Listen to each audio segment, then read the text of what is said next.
आताच आपले मित्र बोळू गुरुजी यांनी जे कौतुक केलं आपल्या वर्गातला औदुंबर त्यांनी सांगितलं जुन्या आठवणी खरंच मला आता आठवण झाली म्हणून मी बोलायला उठलो परत की शाळेत मागच्या बेंचवर बसणारा आणि सगळ्यात गरीब आणि सगळ्यात मोठा पोरापैकी सगळ्यात मोठा दिसत होता आणि भोगेवाडी गाव म्हणजे आपल्या गावापासून 5 किलोमीटरचं गाव आहे आणि ग्रामीण भागातलं गाव खेडेगाव आहे ती भोगेवाडी. पण या भोगेवाडीचं नाव खरंच या भोगेवाडीतल्या मुलांनी मुलींनी एवढं देश पातळीवर नेलेलं आहे.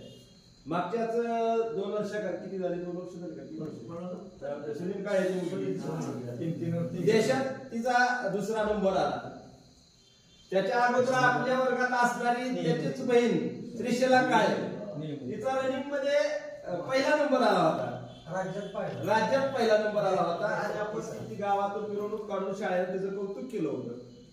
मला सांगायचं एवढं की ग्रामीण भागातलं खेडे गावातलं हे भोगेवाडीचं गाव असणारं गाव आहे आणि त्या गावामध्ये मिलिटरी पोलीस मध्ये मला वाटतं तुमच्या गावासारखं जिल्ह्यामध्ये दुसरं गाव नसणार आहे अधिकाऱ्याच्या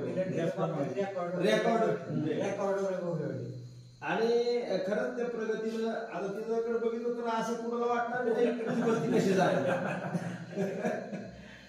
पण आता पोलीस भरती हा वेगळा विषय झालेला आहे. आता अभ्यास स्पर्धेचा विषय आलेला आहे. स्पर्धेतून कुणी कुठं पुढे जाऊ शकते.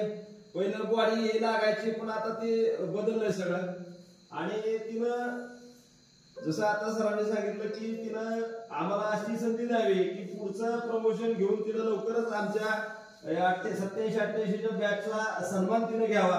आज आम्ही एक छोटस सन्मान दिलेला आहे तिला पण उद्या आम्ही मोठा कार्यक्रम चांगला करू अशी मी आशा व्यक्त करतो आणि प्रगतीला मनापासून सर्वांच्या मित्राच्या कंपनीच्या वतीने आमच्या खूप खूप शुभेच्छा देतो आणि एवढं बोलून मी माझं 2 शब्द थांबवतो.